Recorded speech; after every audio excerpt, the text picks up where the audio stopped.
And welcome to Hannity. We have massive breaking new developments tonight. The Trump-hating FBI agent Peter Strzok makes a stunning admission about the Russia investigation in these latest newly released text messages. Now, before even joining Robert Mueller's team, Strzok said there's, quote, no big there, proving that President Trump has been right about the entire Russian investigation from the start. It is a complete hoax. It is time to shut down Mueller's partisan and very corrupt witch hunt. And also tonight, I suspect what we're seeing happening is the special counsel and his team are leaking information to the New York Times and the Washington Post. Why? They want to distract the media and you, the American people, because the heat is now on. I'll explain. Also, Congressman Trey Gowdy is revealing that the day after President Trump's election and his win, Strzok and his FBI lawyer mistress, Lisa Page, talked about a, quote, secret society within the FBI. Is this a banana republic? And the DOJ that could have been working against Donald Trump from November 9, 2016 on? Now, Representative Gowdy is also saying there is a text between Strzok and Page about destroying all their messages. We've seen this movie before. And congressional Republicans are now moving forward with a plan to publicly release that classified memo that highlights massive FISA abuse. And tonight, sources are telling Fox News it could happen any day. We are asking your help. Those of you watching, help make this happen. Tell your members of Congress to release the memo. Hashtag release the memo. All of that in tonight's very important breaking news opening monologue. All right, tonight the vindication continues. We have a lot of brand new information to share with you. The truth about the Russia investigation is being exposed as a sham, a Democratic political operation, and it is now turned into a witch hunt. The entire basis of Robert Mueller's so-called investigation is based and predicated on a lie and a conspiracy theory that was cooked up by the Obama administration, by Democrats, and by your liberal news media as an excuse for why Hillary Clinton lost the election. That was never supposed to happen. And for over a year, what has it been? Trump, Russia, collusion, collusion, collusion. We have no evidence to date. The only evidence that we do have tonight is that Hillary Clinton bought and paid for a salacious, phony document filled with Russian lies to try and influence all of you during that election.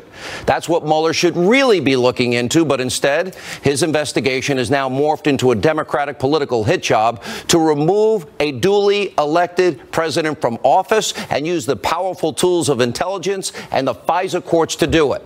Now, with more damaging information coming out every day, it looks like special counsel Robert Mueller and his partisan hacks, they are trying now to change the narrative with their lamestream media friends with selective leaking today. Every one of them is a non-story, not worthy of your attention unless you work for the fake news media. Now, before we get to tonight's new information, remember this. Comey is corrupt as they come. He gave those memos to the Columbia professor for the very purpose of leaking to the press so a special counsel would be appointed, hoping that this would all come to pass. And Comey also reportedly coordinated his congressional testimony with Robert Mueller. That sounds like collusion. And in spite of these facts, the delusional Comey, he's actually trying to fashion himself as a martyr. As he recently tweeted, good to read reports of people standing up for what they believe in. Then he quotes Dr. Martin Luther King Jr. The ultimate measure of a man is not where he stands in moments of comfort and convenience, but where he stands at times of challenge and controversy. Wait a minute. He put the fix in so Hillary wouldn't be charged in spite of the evidence he knew existed. This is an embarrassment, a national disgrace, and beyond laughable. He deserved to be fired. We'll explain why in a minute. And also tonight, we have more evidence of just how fraudulent, unethical, and nefarious Mueller's investigation really is. Now, here are the new texts just released today between anti-Trump FBI officials, which confirms everything we have been telling you. On May 19th, 2 days after Robert Mueller appointed the special counsel, Strzok writes to Page, you and I both know the odds are nothing. If I thought it was likely, I'd be there, no question. I hesitate in part because of my gut sense and concern. There's no big there. meaning Trump-Russia collusion. So you have Strzok. He was a high-ranking intelligence official at the FBI that specialized in Russia, signed the paperwork to start the entire Russian investigation, knowing there's no there. In other words, it's always been a hoax, and this proves it. It was part of an attempt to stop Trump, A, from winning, and then to remove him from office. And if it means breaking the law using the intelligence community, so be it. We never should have gone down this road. And the mainstream media and their hacks in the media, CNN, MSNBC, every broadcast channel, New York Times, Washington Post, they have been giving you nothing but lies and propaganda now for a year. And now those involved, those responsible for crimes that were committed, they are now trying to cover it up. They're not going to get away with it. When all is said and done, this is going to make Watergate look like a kid stealing candy from a store. And as we reported yesterday, 5 months of key text messages are missing between Strzok and Page. Here's what happened during this critical time frame. This is from December 14, 2016 to May 17, 2017. Now, in March, President Trump, remember, he claimed, they were wiretapping at Trump Tower. We broke that nearly a year ago right here on this program. Then BuzzFeed published, this is during the 5 missing months, the Clinton bought and paid for phony Russian lying dossier. That was in January. All of a sudden, the text stopped. And that was used in part later on to get the FISA warrant to spy on the Trump campaign. Remember that? It was before that. And later that month, former National Security Advisor, Lieutenant General Michael Flynn, he's interviewed by the FBI. And wouldn't luck have it, it was Peter Strzok who actually was the official that oversaw that interview. And on May 9th, the FBI Director James Comey was fired. And then on May 17th, Robert Mueller was named as special counsel. Now, those are the major events, and how conveniently it happens that the messages, some 50,000 of them, this is the time period where Strzok and Page's messages are missing. And the FBI is trying to blame it on Samsung, who supplied the phones. You've got to be kidding me. It's the FBI that specializes in intelligence and evidence gathering. They can't find the messages? I don't believe that's possible. And given the inherent anti-Trump bias that we have seen from Strzok and Page, they hated Trump. And their involvement in almost everything involving the Russia investigation, well, we must now know what they were talking about during these 5 critical months. The FBI should find those messages. Maybe make a call to Samsung, because if you can't get it, I bet they can. Now, there's also a stunning new revelation tonight about these missing text messages. Congressman Trey Gowdy is saying that there is a message between Strzok and Page about deleting these text conversations. You can't make this up for a novel. Look at this new information. Lay aside this glaring 5-month gap in text that the world's premier law enforcement agency somehow missed. Lay that aside. What we have seen, what Johnny and I saw today, was a text about not keeping text. We saw more manifest bias against President Trump all the way through the election into the transition. Hatred of Trump, bias against Trump, and not keeping the text messages. Well, that sounds like obstruction of justice. And by the way, it's not the first time, is it, that we've all seen this happen? Every single solitary time the Obama administration and their officials are backed into a corner and in serious legal trouble, all of a sudden, all the evidence just magically disappears. For example, this is their modus operandi. Hillary Clinton, 33,000 subpoenaed emails deleted. And just to make extra sure, acid washed, bleach bit, the whole entire hard drive to make sure the evidence is completely destroyed. And just in case it made it to one of her Blackberries or mobile devices, well, she sends an 8 out with a hammer. Boom, let's smash that sucker. And the only phones they gave the FBI, they had no SIM cards. I'm sure just an accident, right? You believe that? I'll sell you a bridge to nowhere. Then there's also the IRS targeting conservatives. Remember that scandal? The emails from corrupt official Lois Lerner, they disappeared for 2 years. And the IRS claimed at the time they were lost because of a system crash. And we can't forget about Debbie Wasserman Schultz, her IT aide, and the reports of smashed hard drives in his garage. Now, predictably, the aide's lawyer denied it happened. Now, I know this is a lot to take in. Let me slow down here. But there's even more new information tonight we'll be giving to you throughout the hour. According to Congressman John Ratcliffe, Strzok and Page were also talking about, imagine this, A secret society meeting the day after President Trump won the election? Who's in the secret society? Let's see, could it be Page and Strzok and McCabe and Comey and, let's see, Bruce Orr? Could it be Rod Rosenstein? Who else is in the special secret society? Aren't they supposed to be transparent? Watch this. We learned today about information that in the immediate aftermath of his election, that there may have been a secret society of folks within the Department of Justice and the FBI, to include Page and Strzok, that would be working against him. I'm not saying that actually happened, but when folks speak in those terms, they need to come forward to explain the context with which they use those terms. As you just heard Congressman Ratcliffe say, there's no concrete evidence yet that the secret society ever met. But here's what we do know. Strzok and Page and who we think is the deputy FBI director, Andrew McCabe, were meeting about, remember, the insurance policy, just in case Hillary lost the election. It's like dying if you're 40. And all of the other evidence in this scandal points to one simple, fundamental, basic fact. Top-ranking Obama administration officials in the Department of Justice, in the FBI, not rank and file, the top people, protected Hillary Clinton from prosecution. We know that happened. And then they used that phony Russian dossier that Hillary bought and paid for, full of Russian salacious lies, to go after the Trump campaign to try and influence the election. After all, it worked in stealing the primary from poor Bernie Sanders. And as we have now been saying for months, the fix was in the Clinton email investigation. Why? Because they wanted Hillary to run. They didn't want Trump to win. Now, here's why. Another text message from Peter Strzok and Lisa Page appears to show that they and Obama's Attorney General, Loretta Lynch, they all knew that Clinton wouldn't be prosecuted. By the way, before they ever interviewed Clinton or the other main participants in all of this, they didn't do the investigation. Remember, in May, James Comey and Peter Strzok and other top FBI officials, they were drafting the exoneration of Hillary months before they ever interviewed her and 17 other key witnesses. How can you actually exonerate somebody before ever talking to them?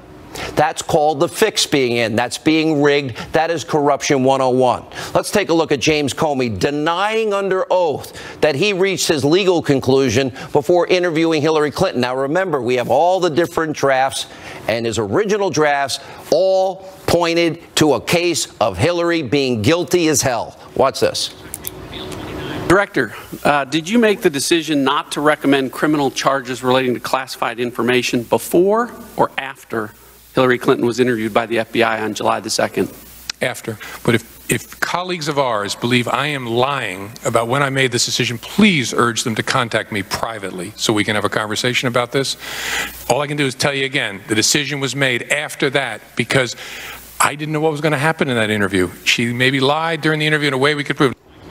I'll call you. Can I have your number? I have a lot of questions for you. Sounds to me like Comey lied in that case under oath because we know we have the drafts, how he was exonerating Clinton months before her FBI interview. And tonight, just breaking, Politico is now reporting this hour that Congressman Ratcliffe is saying he wants to interview Comey again under oath about all these inconsistencies in his previous testimony. Let's go back to the timeline. At the end of June of 2016, Bill Clinton decides to meet Loretta Lynch, remember that, on the tarmac for 40 minutes talking about their grandkids. And then on July 1st, Lynch says she's going to step away from the investigation. She will accept whatever the FBI concludes. Remember, she encouraged Comey, it's a matter, it's not an investigation. This is all before Hillary Clinton, 3 days before she was ever even interviewed. That happened on the 4th of July weekend.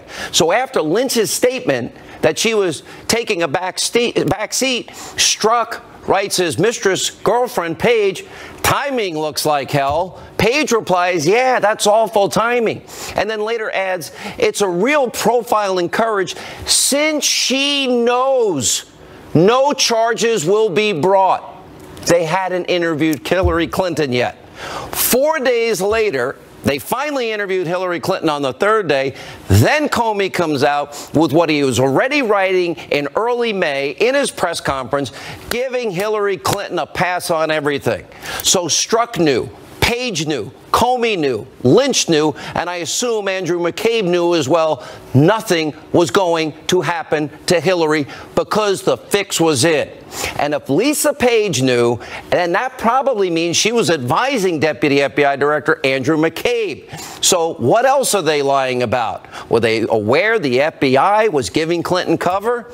And if Comey, Lynch, and all these top law enforcement officials knew that this was their agreement, not to go after Clinton because they wanted her in the race to defeat Donald Trump because they know better than you who should be president, then there's a pretty darn good chance that someone in the Obama White House also was doing the wink and nod thing, and they knew the fix was in. In other words, the fix was it. It was rigged. Now there's another component to the story. We have even more breaking news tonight about the effort by congressional Republicans to release the 4-page classified memo. That exposes the FISA abuses against the Trump campaign. Byron York reporting nearly 200 members of Congress have now seen this. And Fox News is reporting tonight that the memo could be released any day now. But we're still calling on you, the American people, once again, call up your members of Congress, demand that the memo be released. Release the memo. Call the number at the bottom of your screen, 202-224-3121. Tell your members of Congress, we deserve to know the truth about what is likely the biggest scandal in American history. There's so much information. There's so many players involved in all of this. Let me tie it together. Hillary Clinton rigged the primary. If you're a Bernie Sanders supporter, you should be pissed. Why you're not, I don't know.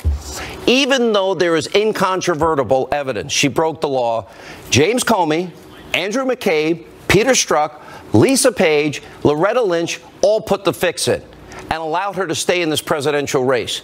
They ignored the rule of law, the Constitution, and Clinton and the DNC that she controlled, then spent over $12 million to influence the election with a bought and paid for dossier full of Russian lies and propaganda that was shipped off to the compliant media. The Obama administration weaponized the powerful tools of intelligence that we need to keep our country safe, but in this case, they used it to target members of the Trump campaign. This, so you understand, is so much bigger than Watergate. It's about our Constitution, about the rule of law. It has been shredded, all because powerful people at the highest level in the DOJ and the FBI thought they knew better than you as to who should be president. There needs to be serious ramifications if we're going to save our country in all of this. People must be held accountable. They must be investigated. They must be indicted, and probably many of them thrown in jail. Ohio Congressman Jim Jordan is with us. Fox News contributor Sarah Carter.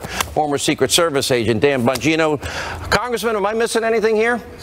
No, you're not. And the central player in this entire drama, Sean, is the guy you identified, Peter Strzok. The first batch of text messages, he talks about the insurance policy in case the American people make Donald Trump president. This latest batch, he talks about unfinished business. I unleashed it during the mid-year exam, which was the code name they had for the Clinton investigation. Now he says I need to finish it and fix it. 4 minutes after that text message, he sends another message to Lisa Page where he says an investigation that leads to impeachment. If that doesn't go to their entire motive, their entire plan, what they had in store, and the animus they had for President Trump, I don't know what does. And never forget, as you pointed out in your monologue, Peter Strzok was the key guy in the Clinton investigation. Interviewed Mills, interviewed Abedin, interviewed Clinton. He was the guy who changed the exoneration from. Are we going to get the truth, Congressman, or are we going to get to the 1 yard line and it dies? We don't get it. In other words, we don't get. You can see it building. What's that? You can see it building. Yeah, you can see it building amongst the members of Congress. 200 members of Congress. I've read that memo. Guess what? I bet the score is 200-0 in favor of releasing it. Because this is the kind of thing that is so wrong when the FBI says, think about this, Sean. FBI's investigating you. And you lose important documents, or you lose text messages, or you delete emails. Bring me a cake with a file because I'll be in jail. Bring me the cake. No kidding. All right, let me go to Sarah Carter. That's what drives Americans crazy. Sarah, it has been almost a year since you and John Solomon broke the story about the warrants at Trump Tower, the investigation. Look at where we are today. Your thoughts, and where are we going? I hear this is just the tip of the spear. This is just the tip of the spear, Sean. Look, right now we have Peter Strzok and Lisa Page, but they were reporting to someone, We're focused on them with good reason, but think about the people they were reporting to. I want to know what Andrew McCabe, who's the deputy director, was texting to others, how he was involved in it. James Rubicki, who just left the FBI, and now we know McCabe is leaving in March. There is so much more to this story, and the unmaskings. And Director Brennan, former Director Brennan of the CIA. Yeah, Samantha Power, unmasking Samantha 300 Power. people. Great. Yes. Where did Susan that power Rice. come from?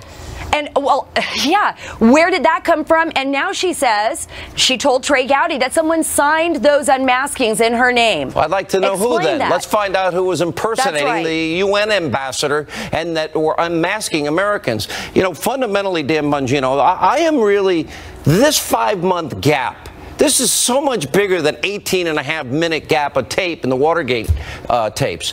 5 months, the most critical time period. With your experience in law enforcement, the Secret Service, the new NYPD, are we able to retrieve those forensically? I don't believe they're lost. Sean, let me tell you something, and I'm willing to put my credibility behind this on your show tonight. Those messages aren't lost. I absolutely believe this is some kind of a canary trap to out leakers again. We've seen this pattern before. False information put out there to catch people leaking information. We saw it on the Don Trump Jr. WikiLeaks story, with the Deutsche Bank story. We also saw it with the Mike Flynn story. Now, let me just say something to you here. That 5-month period is critical, because that's also the 5-month period where this Logan Act conspiracy, or what I've been calling a reverse engineering of a crime, happens within the DOJ or the FBI. Listen to me, make no mistake on this. Donald Trump was set up. This was a sting operation the entire time, and this Logan Act conspiracy to hit Mike Flynn on while they were listening to his calls was a legal patina or a cover. That was a perjury trap. I bet my life on it, and it was illegal, the information they had beforehand. All right, Sarah and Congressman, when are we going to get the memo? When do we get it, Congressman? I think soon. I'm hoping even next week.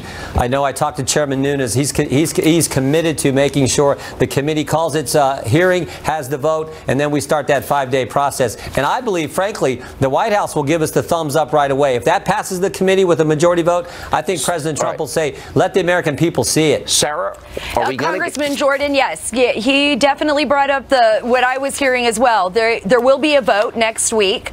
That's what I've been told. And then after that, it goes to the president, and I'm sure he will allow that to go public. And it's only we'll get to see the memo. I hear there's a lot more even coming behind that memo. Do both of you glean that from what you heard? Yes. Okay. I think there'll be more memos, Sean. Wow. Sean, here's the other thing that I think is important. Why didn't Rod Rosenstein, when he testified just last month in front of the House Judiciary Committee, why didn't he tell us they were missing text messages? Wait a minute, did Rod Rosenstein, exactly, bring him back. And did he extend that FISA warrant? Do you know that, Congressman? Did he extend that? I can't get into who signed what, and that's part of this. I just can't get into that. But my guess is he did. Rod Rosenstein came and testified. He was asked about the text messages because that was the day before he testified was when we got the first batch of the struck page text messages. The FBI turned them all over to the Inspector General. He went into Why didn't he tell us that they were missing office begging not to release any of this? That constitutes the memo. Dan Bongino, last word. Sean, don't discount the name John Carlin either within the DOJ. He knew what was going on here in conjunction with Sally Yates, and this is the connection, I think, to the White House on this. Don't discount that name. He left under very suspicious circumstances. By the way, that's another point in the timeline, Sarah, I forgot to mention. Yeah, it is an important point and a crucial point, but I think an even bigger point now is that Radcliffe wants to interview Comey, interview Carlin, interview Sally Yates. Let's find out what was going on with them, and I think we'll start to see the story unravel. All right, guys, amazing work, all of you. We really appreciate it. Thanks, Sean. Release the memo and find the text. All right. Now, when we come back, he was on fire last night. Reaction to my opening monologue. We'll check in with the chief counsel for the American Center for Law and Justice, President Trump's attorney. Jay Sekulow, straight ahead.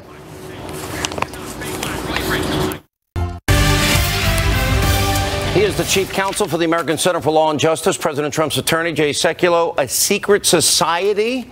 A secret society? Yep.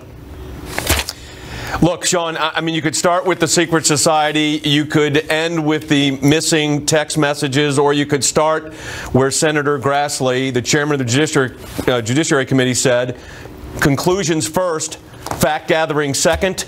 That's no way to run an investigation. So I think what we you've have a seen tape of Ratcliffe. I want to show it to everybody. Yeah, sure. Because he's asked this question. This is a key moment. Let me go back to this here, and I'll get your response to it. Director, did you make the decision not to recommend criminal charges relating to classified information before or after Hillary Clinton was interviewed by the FBI on July the 2nd? After. But if colleagues of ours believe I am lying about when I made this decision, please urge them to contact me privately so we can have a conversation about this. All I can do is tell you again, the decision was made after that because I didn't know what was going to happen in that interview. She maybe lied during the interview in a way we could prove. Then why did he write an exoneration? Well, you notice something else she just said?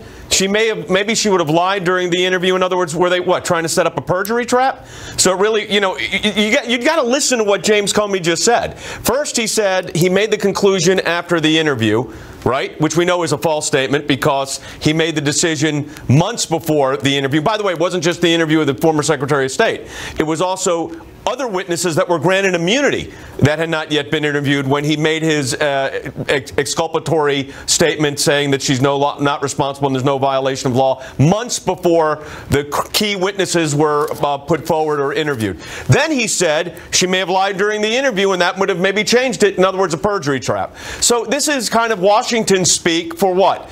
An examination or investigation, Sean, that from its outset, let's look at what has transpired here. Let's put it into a context. Number one, just weeks ago, we had the revelation about the number 4 at the Department of Justice, Bruce Orr, whose wife was working for Fusion GPS with Christopher Steele on the dossier, while her husband was serving as the number 4 in the United States Department of Justice. That's one.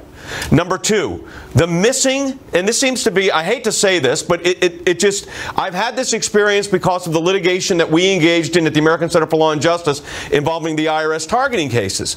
You had the missing Lois Lerner emails. You know, we get to the point of the case where this is the critical time, the prime time, and what happens? Gone. The evidence can't be recovered. It took 2 years. We won the case. We got the damages. Got the injunction. But yes, 2 years later. So this is a pattern in practice. And then there's no explanation. What is their explanation for this? That the FBI gave out faulty devices and didn't know there was a problem for 5 months?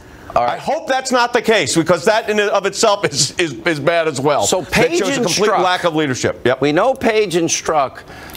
First of all, we know that he thought there was no there there. That's fascinating considering his position and what he did with Russia. That's number one. They knew the fix was in. Yep. They talked about an insurance policy with McCabe. So Strzok, Page, McCabe, Comey, who's writing the exoneration before investigation, and now we see Page saying, well, it's a profile in courage. She knows there's not going to be anything here. So they all knew that there was no shot in hell that there was ever going to be any real investigation into Hillary. You know, Sean, I said it last night. These aren't investigations. These are political setups. It's a faux investigation. The reality is there's nothing in the investigation that's investigatory. In other words, when you look at what happens, the way it transpires, the missing documents, the witnesses, the statement from Peter Strzok, I mean, that's the classic one, and saying, well, there's no big there, so why am I going to waste my time going on to the special counsel's team, which he, by the way, does a couple days later. So you have all of this back and forth, but realize what was going on. He would have known there was no there because of what? He was on the Russia collusion, so-called collusion investigation from the outset. So the leak tonight, I want to ask you, and I don't know if you can answer this, that Robert Mueller wants to ask about the firing of Comey and about General Flynn. Now, I'm not a lawyer. I'll just give you my take. Never in a million years under these conditions, with his team of only Democratic donors and the track record of people like Andrew Weissman, would I ever let a president ever talk to this man, ever. So let me just say this. Look, as the president's lawyers, we evaluate the situation, we evaluate the facts, we evaluate the circumstances. It's a trap. I don't trust them. Sean, let me respond to you here. I understand what you're saying. But look, as the lawyers, we evaluate the entire matter. I'm not going to disclose what conversations we have or have not had with the special counsel. I will tell you this. This has been the most transparent investigation in history. We have turned over, when I say we, the president, the transition team, the campaign, the White House, tens of thousands, over 100,000 documents. We have had all of the witness voluntarily comply. There's been no assertion before the special counsel's office of any type of privilege, executive privilege, attorney-client privilege, anything at this point. Nothing. So I always ask the question, ask the president about what? That's what you want to know. So, again, I'm not going to disclose the conversations that we're having or not having. We are representing the client's interest. That's what I'll say. All right, fair answer. I understand your position. Jay Sekulow, thank you so much for being with us. When we come back, former Mexican President Vicente Fox, a Hannity Classic Shootout is next.